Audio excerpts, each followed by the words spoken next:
Following some breaking news this morning, one man is dead after a truck crashed and landed in the Augusta Canal. Sir, put the gun down. Oh, shoot. Breaking news this afternoon out of McDuffie County. A student was found with a gun at Thompson High School. So no excuse not to go outside. If you look on social media, Facebook and Twitter, so far the reaction has been very positive. I also sent out a tweet to Dr. Aziz to get his take on it. Yeah, this is really good. It has a little kick to it, too. In addition to scanning your driver's license or your car's VIN number, the device also allows deputies to take pictures. Take a look at him for yourself. He is talking on his Bluetooth right now because he says he has a podcast, but he is right here at the Richmond Plaza Shopping Center where there is a military recruitment office. And take a look behind me. You can see some cars here having to make that U-turn because of these road closed signs. Happening now, Richmond County deputies are looking for 4 shooting suspects. It happened around 11 last night on 3rd Avenue and Leonard Drive. That's near Jenkins White Elementary School. Now, one man was shot. No word on his condition at this hour. Detectives are now looking for 4 men who were seen in a black Dodge. Now, if you know anything about this, call the Richmond County Sheriff's Office at 706-821-1080. You could be exposed to hepatitis A if you've eaten at 2 South Carolina Hardee's restaurants. The Public Health Agency says anyone who ate at the restaurant in Lyman or Duncan since the end of August should head to the health department in Spartanburg or Greenville. An employee tested positive for the virus on Thursday. Hepatitis A is a liver disease, and it is important to get tested as soon as possible to prevent the infection from developing into the virus. An update this morning on Augusta dogs with distemper. 32 dogs are ready to be adopted after testing negative for the deadly virus.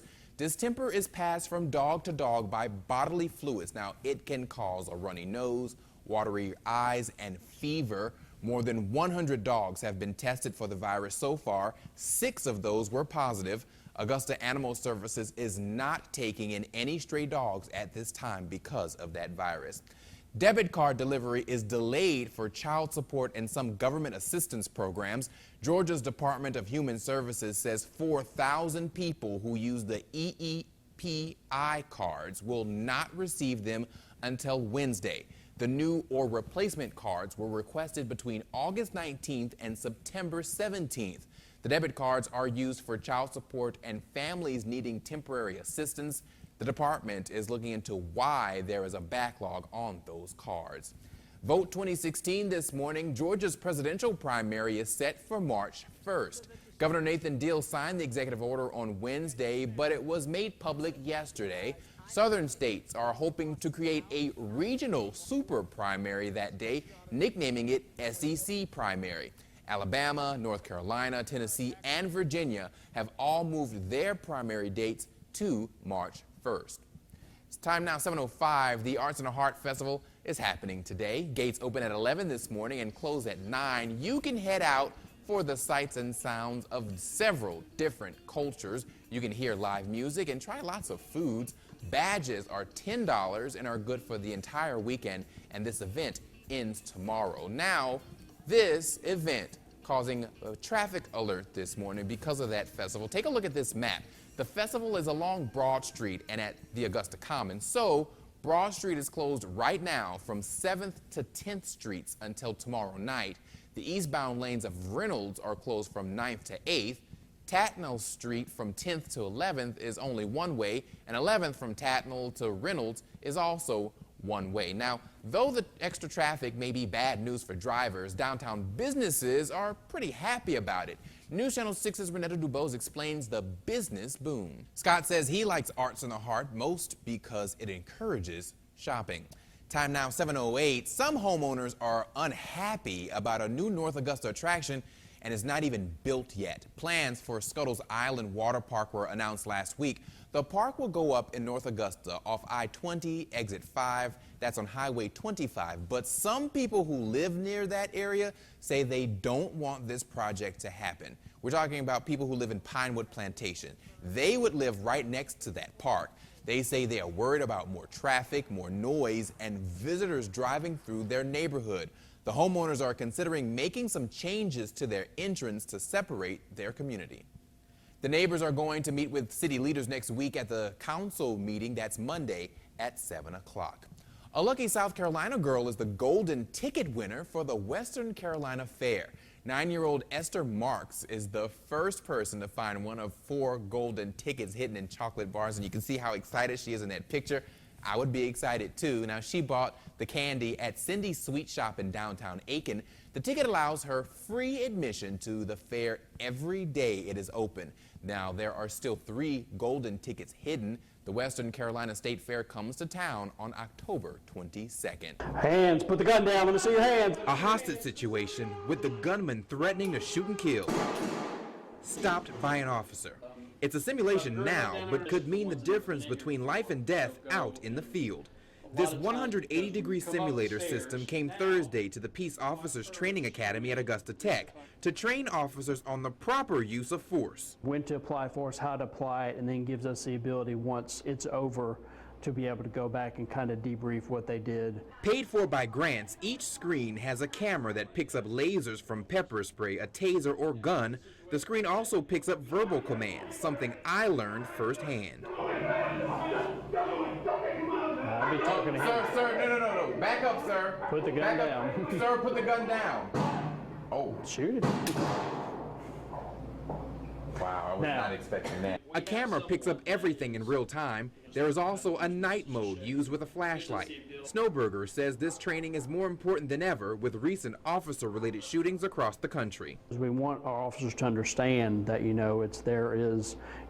have to be lawful in using levels of force out there on the street. Put that down. My word, man. No, screw you, man. Another tool so every situation doesn't end like this.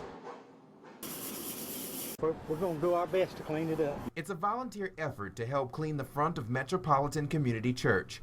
The historic building's steps and front door tagged by vandals. How does it make you feel to see this on a church? It's God's house, and you shouldn't do that. The criminals spray painted the words "burn" and "lies" on the brick in front of the church. On the door, a misspelled Bible verse. On the front steps, the words "you'll burn" and that Bible verse, Leviticus 18:22, spelled correctly. The church's pastor, Rick Sosby, tries to clean it up. This clearly is a hate crime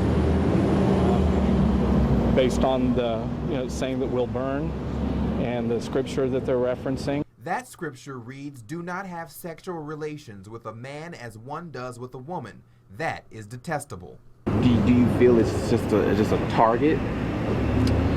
It's hard to say. It kind of feels that way. The church was also hit about 2 weeks ago. News Channel 6 was the only TV station to report on a rainbow flag being stolen and the pole being broken in front of the church. We were also the only station to document the moment Sosby and his partner became the first same-sex couple to get a marriage license in Richmond County. According to Georgia Equality, Georgia is one of only 5 states that does not have a state hate crimes law. What happens next?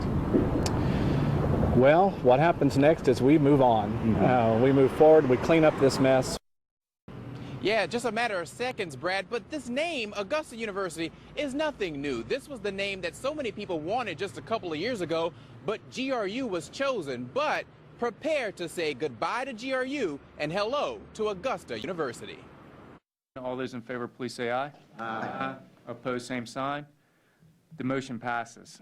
And just like that, the Board of Regents said yes to changing GRU's name to Augusta University. The new name supports strategic plan for the institution and helps solidify our partnership with the Augusta community.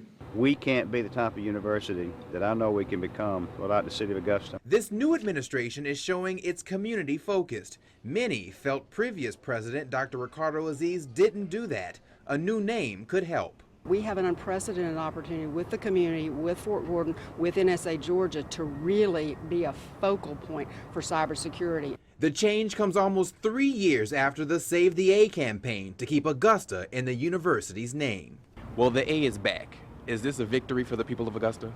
Well, I'm not sure it's a victory as much as an affirmation that Augusta is important to this university.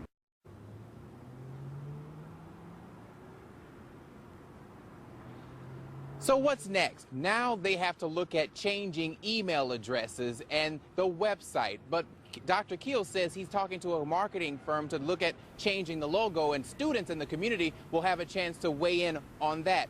Also, in the last hour, what we have seen change are the social media pages. Facebook and Twitter are no longer GRU. They now say Augusta University. And Brad, I also sent out a tweet to Dr. Aziz to get his take on it. I have not heard yet back from him. Back to you.